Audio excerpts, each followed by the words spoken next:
Alors aujourd'hui on se retrouve sur un chantier qui se situe où? Qui se situe à Bussière. Et Bussière, c'est dans la Loire. C'est là où j'ai créé ma première entreprise en 2002. J'habitais dans une maison, c'était un vrai pigeonnier. Il faisait bon, la joie de vivre, il y avait de la neige, d'ailleurs peut-être un peu trop. Remonte le temps et je te montre où j'habite.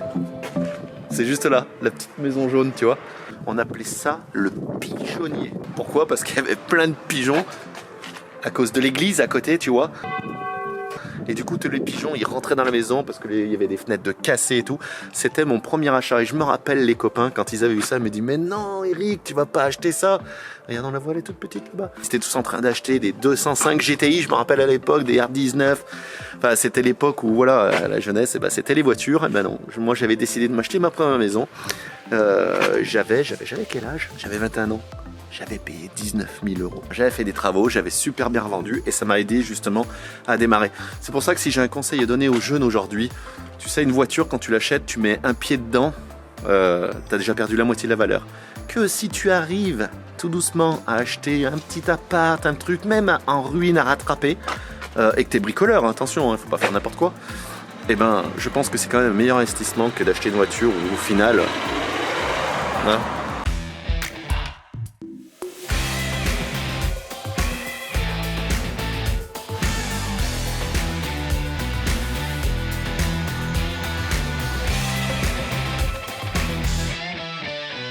on découvre le chantier tout de suite parce que Joanne lui est déjà arrivé. Alors ici en fait tout simplement ça va être la cuisine.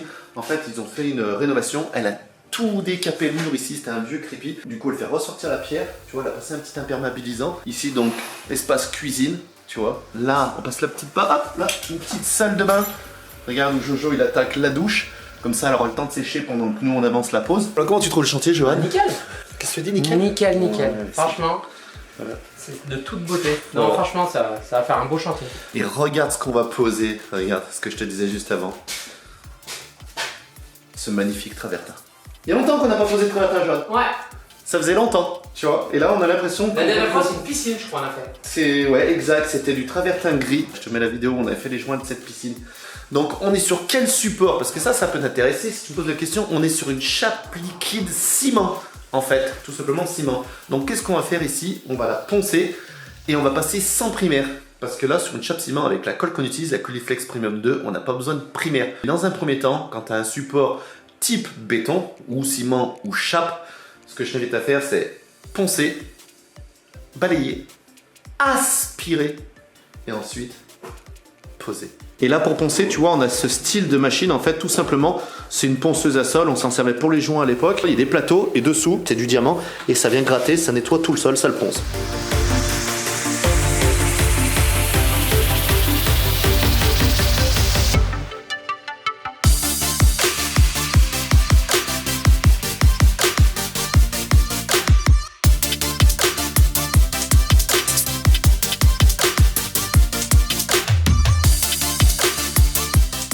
Tiens, regarde pour te montrer ce qu'on arrive à enlever en poussière. Là, c'est un sou de 15 kg. Pour te dire, eh ben, tout ça, il fallait l'enlever.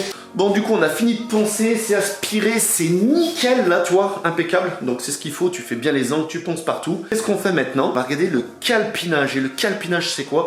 En fait, c'est quand tu rentres sur un chantier, il faut que tes coupes ce soit homogène, que ça ait été calculé un petit peu pour que visuellement ce soit sympa, ce soit esthétique. Alors c'est pas toujours évident, comme là en rénovation on a un mur en pierre, les murs sont pas d'équerre, mais on va calculer tout ça, on va placer le laser et regarder les équerrages. Du coup pour nous le mieux en fait, on a calculé, c'est qu'on va partir entier devant ce mur là, devant le passage de porte, tu vois. La maison n'est pas d'équerre. Ah, il n'y a rien d'équerre. Après c'était la rénovation, non? Ouais, là c'était monté au fil à plomb. Comme ils ont pu surtout. Ils ont pu. Et franchement, les gars,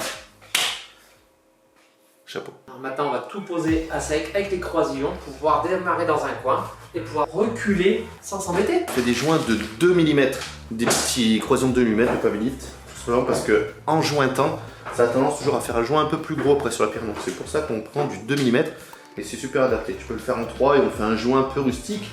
comme la cliente elle a fait sur son mur. Du coup, on part sur de la colle blanche. Pourquoi de la colle blanche? Parce que vu que la pierre elle est quand même très claire, on va faire les joints plutôt beige, plutôt sable. On va éviter de prendre de la colle grise, parce que la colle grise ça a tendance à faire des taches dans les joints et tout, et à gratter et tout. Après, c'est pour que ça ressorte dans le joint. Là, t'es sûr, avec la colle blanche au moins, ça se voit pas.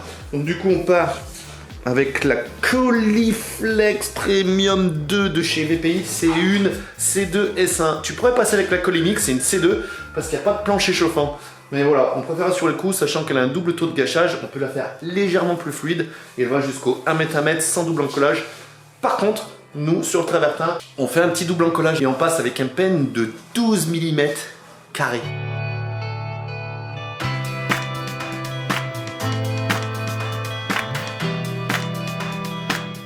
Alors là, tu vois, j'ai mis pile la moitié en eau. Toujours respecter l'eau de ta colle, sachant que là, on est sur un double taux de gâchage, donc tu peux augmenter l'eau. Quand tu fais de la colle à carrelage, tu fais ton seau, tu malaxes, ensuite tu commences à te préparer un petit peu à côté et tu la remalaxes 5 minutes après. C'est comme la crêpe, elle aura tendance à légèrement épaissir ou gonfler au bout de 5 minutes et tu la remalaxes un petit coup et c'est parfait.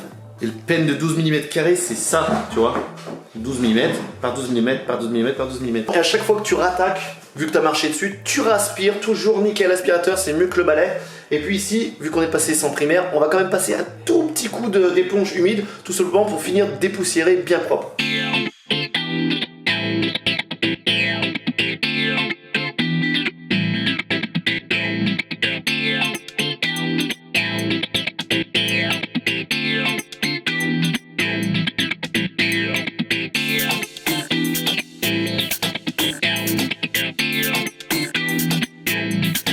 C'est ça qui est contraignant quand tu as des lunettes. Vu que ça fume et que ça fait de la poussière, encore bon, il pleut aujourd'hui, un petit coup de chiffon pour essuyer ta poussière. Ouf, petite soufflette.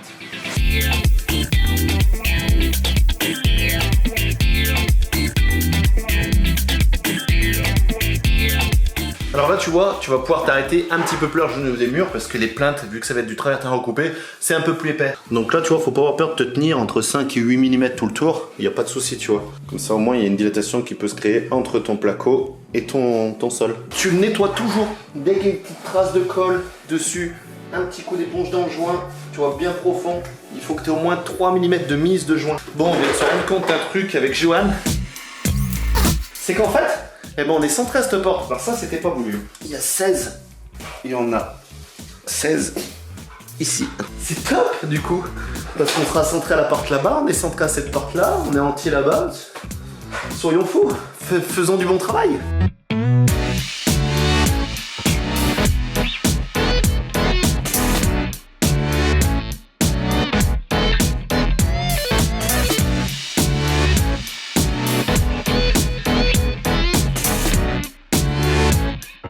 Alors tu vois, l'encollage, il faut qu'il soit régulier quand tu passes le peigne. Il faut que ce soit bien encollé, que ce soit bien droit et tenir ton peigne minimum à 45 degrés. On fait un double encollage. Double encollage avec le côté lisse du peigne. Regarde, il a plein de trous, le travertin et tout. En fait, ça va faire une meilleure accroche. Tu vois, un peu de colle. Et là, tu vas venir avec le côté lisse du peigne. Tu vois, tu viens lisser. Comme ça, tu bouches tous les pores et ça évite que cette colle pompe moins vite sur le carreau, tu vois. Comme ça, ça fait un transfert qui est beaucoup plus homogène.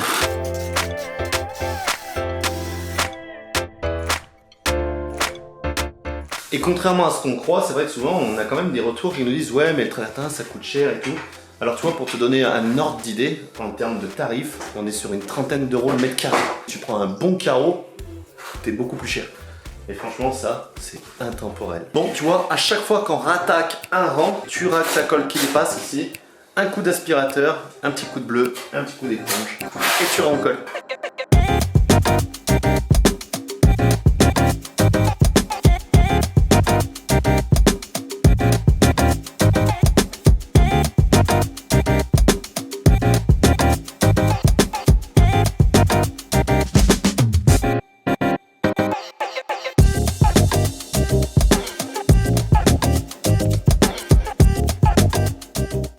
Bon, aujourd'hui, nouvelle journée. Regarde, c'est tout nettoyé, croisillon enlevé et tout. Aujourd'hui, qu'est-ce qu'on fait? Le tabletage au niveau de la pierre.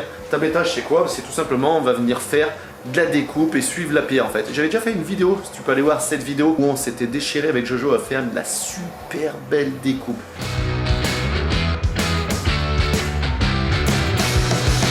Donc tu vois, une fois que j'ai mis à sec là, parce que vu que je veux pas coller en même temps, sinon je vais marcher dessus, il existe plusieurs solutions pour faire du tablettage. Avec Johan, on procède pas forcément pareil, mais on procède pareil.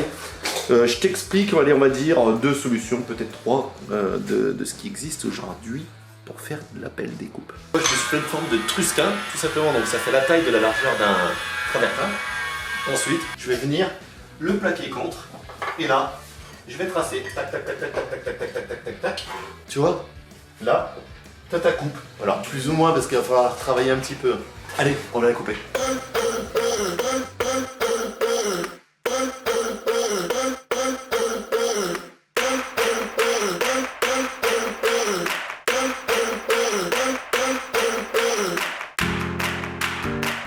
Tu vois, je fais le premier passage avec la petite. Et ensuite, on utilise la grosse.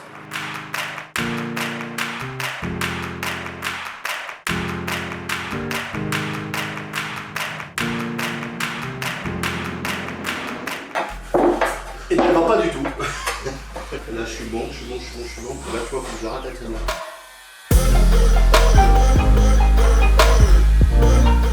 Voilà. Là, je suis bon. Alors, tu prends le temps. T'as quand même une découpe qui est correcte et qui suit bien la pierre.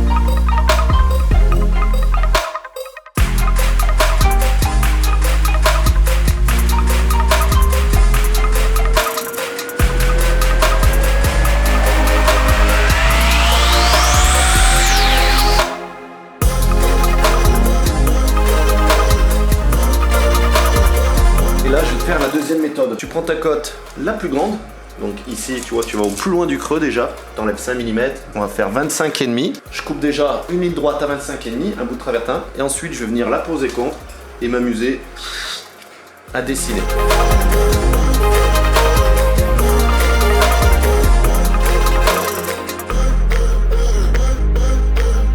Là, et ben voilà. Bon allez, on termine et on colle. Poussière. T'imagines, heureusement qu'on met quand même le masque, parce que tout ça, ça va dans les poumons.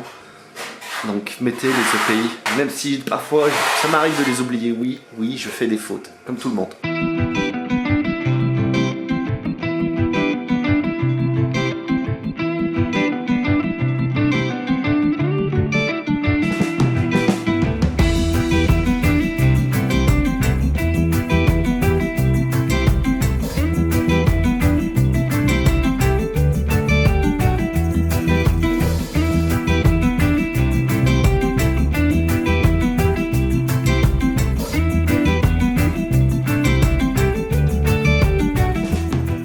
Le chantier, regarde, nettoyé, propre, on a fini les coupes comme tu as pu voir. Qu'est-ce qu'on fait maintenant? On attaque les joints. Et les joints, ben on est parti sur de la pierre de ville au niveau couleur. En fait, pierre de ville, tu vois, c'est ça. Regarde, c'est comme ça, tu vois, c'est un peu jaune et tout. Alors, il est un peu granuleux, vraiment, il a des gros grains. Donc, qu'est-ce qu'on fait avec Johan? Johan Solution. On va le passer et ça va enlever déjà les plus gros grains et ça va nous laisser un peu plus de fil.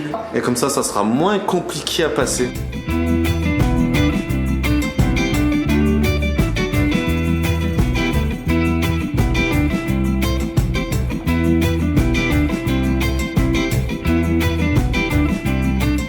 On va utiliser quoi? On utilise un petit platoir en mousse, tu vois. Ensuite, on le passe, tu vois, on l'étale bien, on l'écrase et tout.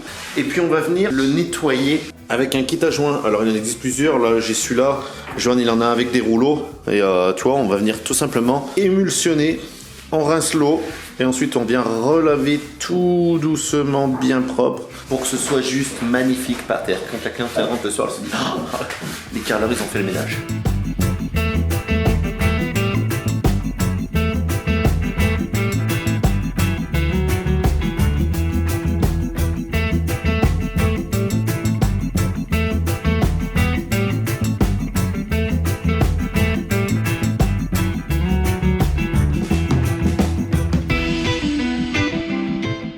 joint commence à tirer, tu vois, on commence à émulsionner. Pour mettre le joint régulier partout. Là, on nettoie pas de carrelage. Le joint, il est homogène de partout. S'il y a des trous, on les bouche. Et s'il y a trop de joints, ben, en faisant ça, ça le régularise. Une fois que tu as émulsionné, qu'est-ce qu'on fait, Johan? Nettoie bien propre. Il rince. Hop, tac. Et là, regarde, magie.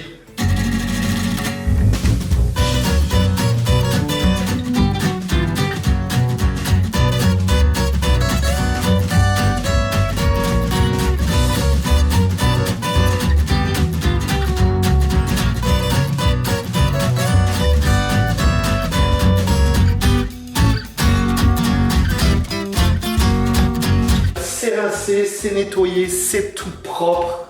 Regarde comme il est beau ce magnifique travertin. Ça lui donne une couleur un petit peu jaune, un petit peu chaleureuse. Donc on a rincé 2 fois. Pareil, joint légèrement rustique. Le client voulait un joint, tu vois, qui a un petit grain un petit peu, tu vois, sableux. Voilà, j'espère que cette vidéo t'aura plu. En tout cas, nous, ça nous a plu de te partager ça. N'hésite pas à la partager avec le petit pouce bleu.